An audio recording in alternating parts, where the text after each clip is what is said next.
Hey everyone, it's Alison Heikkila. Thanks so much for joining me. Today we are going to play with the 3D embossing folder from Spellbinders called Argyle Plaid. I absolutely love this embossing folder. Number one, it's just huge. Number two, it's a plaid. Number three, it's on a diagonal. I just love it. I love all things plaid, and this is a really great folder that you're going to wind up seeing a lot from me. Earlier this week, I shared this card using that very embossing folder, as well as this Saint Nick die. He's so cool. Isn't he so cool? And he's really big. This is a 5x7 card. And this sentiment is also from Spellbinders, but we're focusing on the embossing folder right now. You can see that I used it on two different layers of this card, and I wanted to show you guys exactly how I did this particular layer because there were a couple of things that I did here. I'll have the blog post link listed below in my description box. So all you have to do is click on more to expand the box, and you'll see the post link for this as well as all of the supplies that I'm using.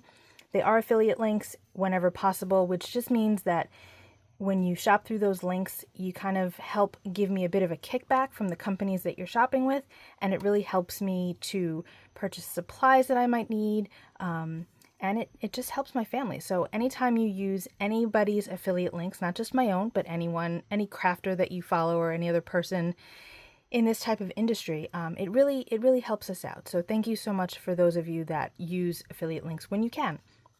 Getting back to the card. So we're going to do this type of technique on here, or techniques, but with different colors and things like that. And we're going to make probably a birthday card. I don't know. I haven't quite decided yet, but let's get started. So I've got the embossing folder here. I also have the Sprinkles Smooth Cardstock from scrapbook.com. The paper that I used here is from their Floral Paper Pad. This is the Sprinkles, and I thought we would use this light pink. Kind of a pretty color, very girly. And we're going to use Peacock Feathers Distress Oxide for starters. So the first thing that we're going to do is we're going to open this guy up, and we're going to ink the inside of this. We're going to ink the side that has the words on it. If you happen to be using an embossing folder that doesn't have any words, you can use like a label of some kind. You can use a Sharpie, some type of marker that won't come off, so that you can tell yourself which is the top and which is the back. What you want are the parts that are raised a lot. You'll be able to feel it. This one happens to have a lot of raised on both sides because it is a 3D embossing folder. But once you play with it once or twice, you'll be able to figure out which is technically the top. Although, if you've watched my other embossing videos before, embossing folder videos, you'll know that sometimes we use the front and sometimes we use the back. For this, we're going to use the front. So I'm going to take Peacock Feathers and I'm going to swipe it across. We don't need to cover the whole thing because this piece of paper here is not as big as the folder, of course, because again, this is a very large folder. You can tap it if you want to. You just don't want to squish too much, especially if you have a very juicy pad, because it could get into the areas that we don't want it. You don't have to use an Oxide either. I chose an Oxide because I wanted some of that opacity, but if you'd rather just use a dye-based ink, that's okay too. I'm going to spritz the back of the paper off camera just once with some water, just to kind of help it break up the fibers a little bit. You can see that it's starting to curl now. That's because it got a little wet. And I'm going to put the wet side facing up because I don't want the oxides to get into the crevices that we don't want them. I'm going to close this up and I'm going to run this through my die cut machine and we'll see what we have. Okay, let's open it up and see. Check that out.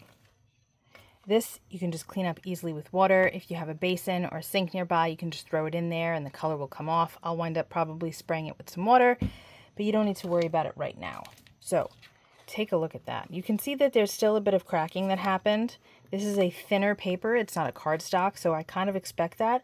But we're going to wind up hiding a lot of it based on what we're going to do next with this. But I think it came out really cool. Right? Okay, so now what we need to do is we are going to dry this with our heat tool. You can also just let it sit off to the side for a little while, but I'm impatient, so I'm going to dry it off. Make sure that our ink won't smudge at all when we do our next step, and then we'll move on. This is dry, but just to be safe, I'm going to use my anti-static powder bag and just kind of rub it across the top. Can you guess where we're going with this? We're going to be embossing.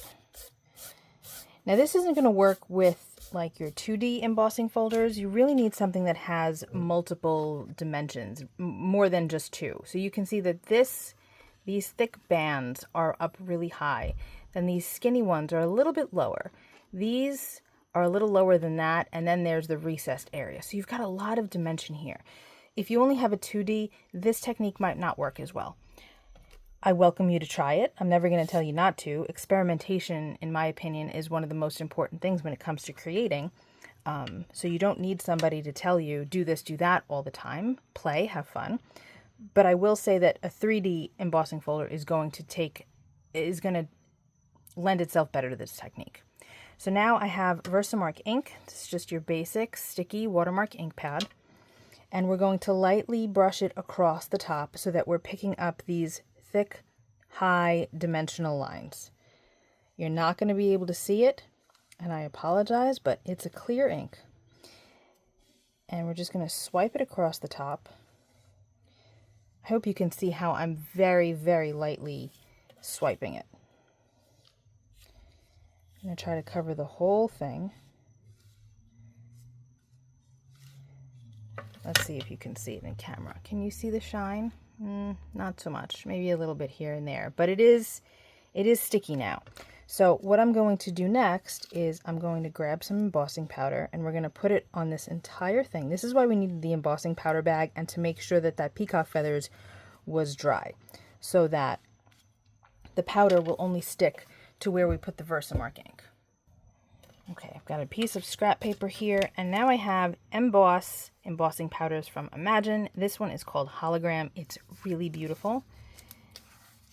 I'm going to open up this little packet and just kind of dump it all over. We're going to make this like a celebration on a card. It's going to be super sparkly. You could see already, I think, how sparkly it is.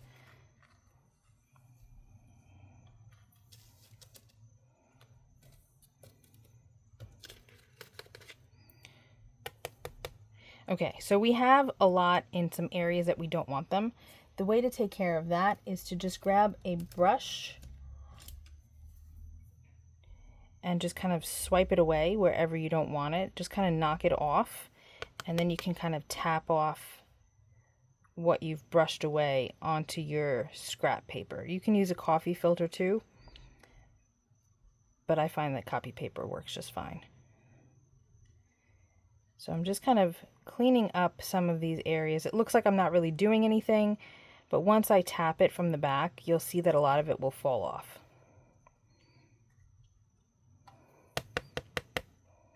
See? Much better. I'm going to finish cleaning this up and we'll move on.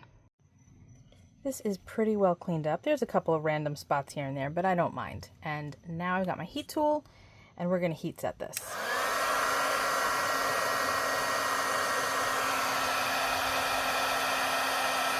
You can see how it's starting to get really bright and molten, and that's what you want.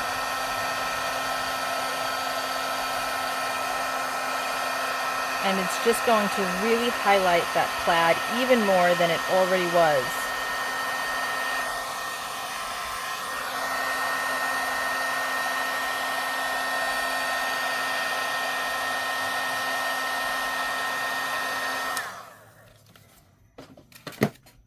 Take a look. Isn't that fun? It's super shiny. Can you see the sparkle in there? Look at that holographic sparkle. Isn't that cool? With all of that silver powder. It's just really, this could be my favorite embossing powder from Imagine. I don't have them all, but I have a lot, and this could be my favorite one because it's just really beautiful. Okay, so now we need to move on to our next step. For our sentiment, I have the Enjoy stamp and die set from Honeybee Stamps. I don't know if this one's still available. Honeybee has a ton of great words and sub-sentiments that have coordinating dies in like 2 or 3 layers. So whatever you've got, you know, if you have a different brand of sentiment that you want to use, that's okay too. We are going to use the dies here, at least 2 of them, maybe 3, and then probably your birthday. I think that's what we're going to go with. I think I want to make this a birthday card. So I grabbed the Sprinkles cardstock again, or paper pad, and we're going to use this hot pink for the first layer. It looks really pretty with what we have going on here. So I'm going to just take this and trim this out. And then I really wanted a cardstock that matched peacock feathers, but I can't seem to find any of my scraps. So what I'm going to do is I'm going to take peacock feathers and I'm going to just swipe it on this cardstock. This is just thin, inexpensive cardstock. You don't have to use the fancy stuff if you don't want to. You can, of course, but I'm not in this case. So just swipe that on, and now I have coordinating colored cardstock. And make sure that this fits. It fits fine. I'm going to cut this little rectangle out. And I'm going to run just these two through my die cut machine first. I do have a third piece of paper in case I need it for this third layer. Not sure if we're using it yet though. So we're going to just start with these two and then go from there. So I want to mention that you guys saw me swipe this and put the die right on top. I knew that this ink was still wet. So I run a piece of copy paper through my die cutting machine to catch that excess ink so it doesn't get on my plate. You can see I've used this a few times. You can see that ink there so that this way it doesn't get my plate dirty. And then I can throw that piece of paper away whenever. There we go. So that looks great. It's going to perfectly match our card panel. Get these out. This is the way I tend to get dies out, but this one doesn't want to come out just yet. So I have my pokey tool here and we're just going to remove it. And the dot of the J, which I assume is also a tittle, like the dot of an I, is right there. So we want to make sure we don't lose that. And let's see how this looks. It's pretty strong against the rest of this, and I don't love that. Let me see what happens when we add this. This is Pink and Main Winter Wonderland. I had a card paper chosen.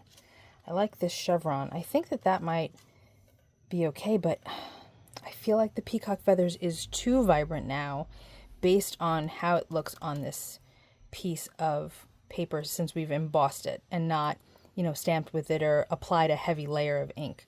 So we might not use that. I might need something else. I do think that I want to use this paper though. So I'm going to cut this out, see how it looks, and then we'll go from there. So adding this layer, I think, helps a whole lot. But since this is an oxide, I think what I need to do is actually oxidize it a bit. I think that it's just too vibrant right now, and we need to just make it look a little chalkier. So I've got my water again. I'm going to move this out of the way so that that doesn't get wet. And I'm just going to spray it with some water and just oxidize it a little bit. I think that that's what it needed. Let me grab my cloth to just wipe this up. Okay. Let's take a look now. Look at how much better that is. You can see the comparison here. Can you see the difference? This is much darker, but now that this is oxidized, and it's not even dry yet, let me hit it with my heat tool. It's gonna make it look chalkier and closely relate to this better.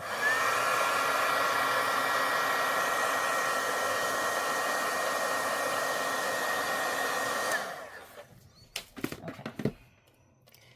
Yeah, I think that that's much better. It's not as vibrant. Now, normally I prefer vibrancy, but based on how this looks, I don't want it to be quite so bold. I think that's fun, right? And then maybe we'll use this for our words. I don't know. I'm going to glue this and not make you watch me. And now I've lost the tittle.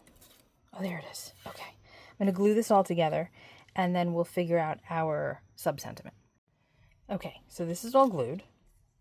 It looks really cool. I love that we oxidized that. And I still have my scrap here. So what we're going to do is we're going to put your and birthday on here with VersaFine Clair in Twilight. So how are we going to do that? Let's remove the backing We're going to grab birthday. And we're going to grab your. And I made sure that this fit before I committed. That's pretty good. It's close, but it's okay. And then we have the your. Yeah, this is going to be fine. Okay. I am grabbing a skinny little block. Just going to wipe this off with my finger. I don't think that I've used these two words before in this set. And now I'm going to stamp with the Twilight. I did spritz this with water. I don't think that I mentioned that, so that it oxidized like this. And I dried it with my heat tool. So now I'm going to carefully stamp this on here. Perfect. Got my little chamois. Wipe this off really quick, and then we'll do the your. And then I will just cut these out with my paper trimmer. We can fit this here. This is fine.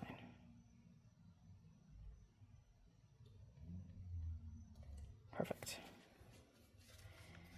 The B in the birthday is a little wonky, but it's fine. Just a little wonky. But I think that whoever receives this card is not going to complain about that. Okay. So now we need to just cut these up and we can attach them to our card. Just putting these back so that I don't lose my words. Putting the backer sheet on here. Okay. And then I'm closing this up. This is my favorite ink to use for sentiments. So if you haven't tried any of these, you should definitely give it a go. Okay, and Twilight is my second most used color. Okay. So what I'm going to do first is I'm going to cut this apart. I'm going to go like this, okay, because I don't want to accidentally cut this together. Okay. And could I have just inked a different piece of paper? Yes, absolutely. That was already in a strip? Yes, absolutely. Did I want to? Not really, because this was already done and I had the room. I'm going to take this piece off. Okay. Hopefully you can see what I'm doing here. And you don't want to line it up like this because then it's crooked. You want to use the word to line it up like that.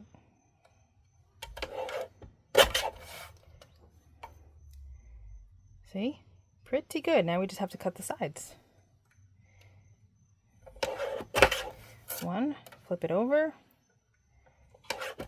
Two, and we have a fabulous little sentiment strip. Just using our scraps. Okay. Same with this now. We don't want to line it up because it might not be straight. We want to look at the word. And there's a way that you can, let's see, take a separate piece of paper and like put it in here and line it up with the edge so that you can really make sure that things are straight. I tend to just eyeball it. But you can do it that way too. I do want to chop off a little bit of the bottom because this is wider than this one. So we'll do that too.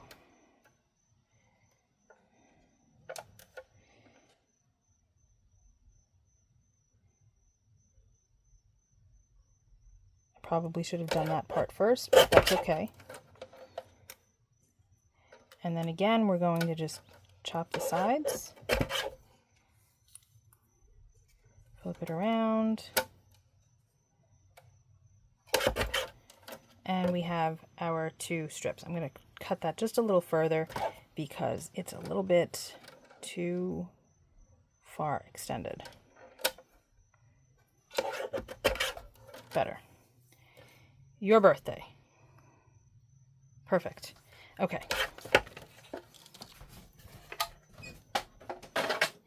Now we just need to figure out how we're arranging all of this.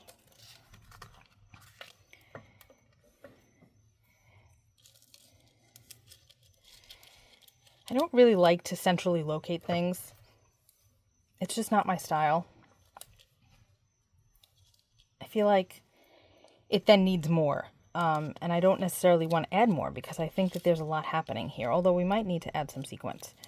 But I think that this might be a better orientation. I tend to gravitate towards putting things in the lower right. It just works for me. But I think that that's fun. Isn't that cute? I like it. I think it's really sweet. I think we might actually use foam tape for this too, because it's going to stick nicely to all of that dimension. So I'm going to get some foam tape and add it to the backs of these things. Okay, I don't know what I was thinking, but I glued this down already. And as soon as I started putting glue on it, I'm like, what am I doing? I didn't even ink the edges yet. But it's fine. We'll work it out. Okay, so we need this to kind of sit here. I'm going to try not to push this down yet. And there's foam tape on the backs of these pieces. And I'm just kind of getting them sort of into position. Yeah, I think that that's fine. And I'm going to try not to mess it up. Okay, ready guys? We're going to push this down.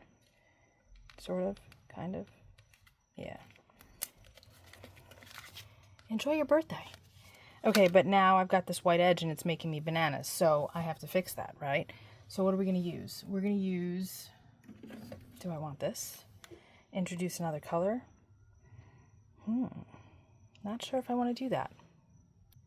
Alright, I don't have Peacock feathers in spray stain or Oxide spray or any of that, so I think maybe using the next best thing, which is salvage patina, would probably be okay.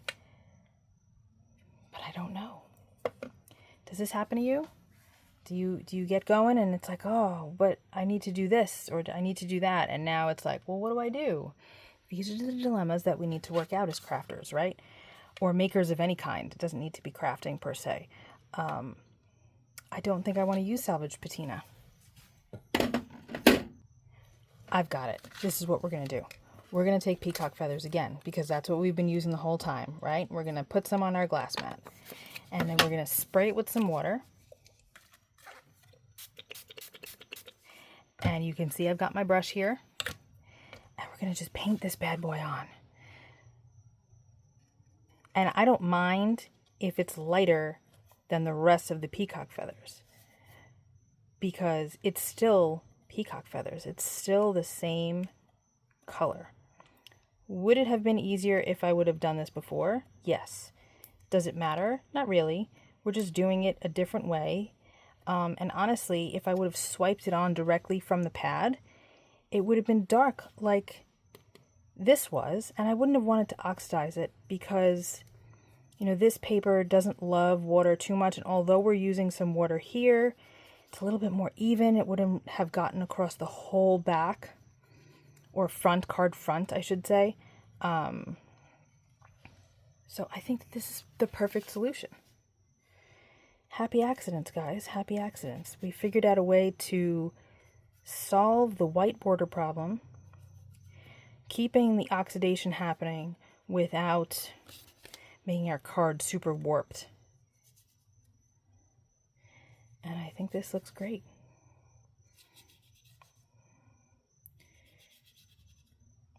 And that doesn't take long to do, and it's going to dry really quickly. There we go. Check that out. I think it looks cool. I don't even really want to add bling, because then I have to worry about all of the bumps. And I think I want to just leave it at this. It's super shiny already. It's even more sparkly in person. I wish you could see it. But this works out for me.